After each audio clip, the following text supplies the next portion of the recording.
চীনা flagship smartphone company Huawei গত কিছুদিন আগে ভারতে তাদের P30 সিরিজের দুটি ফোন লঞ্চ করলো। একটি হলো Huawei P30 Pro, যেটি প্রিমিয়াম রেঞ্জে লঞ্চ করা হয়েছে। অন্যটি হলো Huawei P30 Lite, যেটি বাজেট রেঞ্জে এসেছে। এখানে আমরা Huawei P30 Lite এর বিষয়ে আপনাদেরকে বলবো। এই ফোনটির মুখ্য ফিচার হলো triple rear camera. Huawei P30 Lite ফোনটিতে 6.15 ইঞ্চির HD+ ডিসপ্লের সাথে লঞ্চ করা হয়েছে।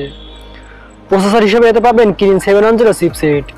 র্যাম ও স্টোরেজের কথা বললে এই ফোনে আছে 4 ও 6 জিবি এবং 128 জিবির ইন্টারনাল স্টোরেজ।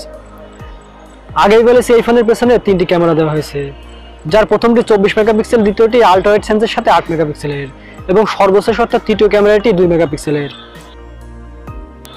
সেলফির জন্য এই ফোনে পাবেন 32 মেগাপিক্সেলের একটি ফ্রন্ট ক্যামেরা।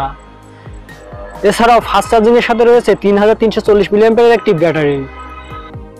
ভারতে Huawei P30 Lite এর 4 জিবি র্যামের দাম পড়েছে 19,900 টাকা, যা বাংলাদেশের বাজার পড়তে পারে 25 থেকে 26,000 টাকা, এবং অন্যদিকে 6 জিবি ভ্যারিয়েন্টের দাম পড়েছে 22,990 টাকা, যা বাংলাদেশের বাজার পড়তে পারে 28 থেকে 30,000 টাকার কাছাকাছি।